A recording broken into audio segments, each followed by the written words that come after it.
demokrasi pincang.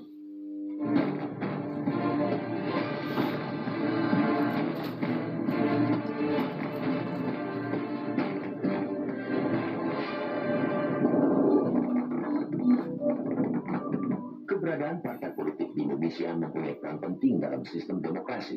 Parpol merupakan ujung tombak dari kaderisasi pemimpin baik di tingkat eksekutif maupun legislatif, dari level kabupaten kota hingga kepala negara.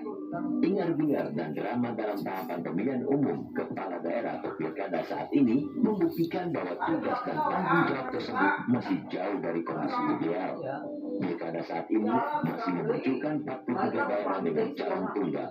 Calon tunggal dan kota kosong menjadi salah satu anomali dalam sistem penyelenggaraan pilkada serentak di Indonesia. Komisi ini menggambarkan bagaimana partai politik benar-benar tidak serius dalam menjalankan fungsi kaderisasi dan rekrutmen politiknya.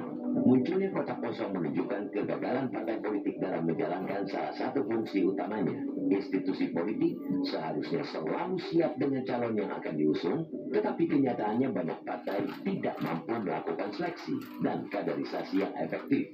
Padahal, pilkada serentak kali ini telah membuka ruang pencalonan yang lebih longgar dengan putusan Mahkamah Konstitusi nomor 60 PUU-22 Romawi /2024 yang menurunkan ambang batas pencalonan kepala dan wakil kepala daerah. Dengan putusan itu, fenomena calon tunggal semestinya tidak perlu terjadi jika parpol siap dan tidak pragmatis.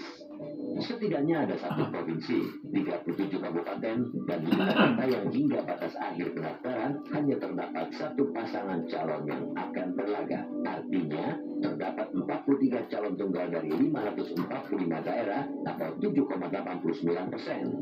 Kini Komisi Pemilihan Umum atau KPU tengah memperpanjang pendaftaran hingga esok. Ini tidak jauh berbeda dengan situasi pada pelaksanaan Pilkada 2017-2020 lalu. Ketika itu terdapat 50 paslon tunggal atau 9,17%. Padahal saat itu persyaratan pencalonan kepala daerah masih sangat tinggi, yakni 20% kursi atau 25% suara sah. Memang mepetnya pembacaan putusan MK dengan tenggat pendaftaran juga menjadi alasan parpol untuk tidak sempat menyiapkan alternatif pilihan calon di 43 daerah tersebut. Namun sesungguhnya, jika parpol siap dengan kadernya di masing-masing daerah, tentu tidak ada hambatan mendaftar meskipun jedanya sehari. Sikap parpol yang pragmatis juga menjadi faktor masih suburnya calon tunggal. Parpol enggan untuk mencalonkan kandidat yang peluang menangnya sangat kecil, sehingga lebih memilih untuk bergabung dengan koalisi besar atau enggan melawan petahana. Belum lagi biaya pilkada saat ini masih sangat besar, yang pasti juga menjadi pertimbangan parpol untuk mengirimkan kadernya bertarung dalam gelanggang kontestasi demokrasi daerah.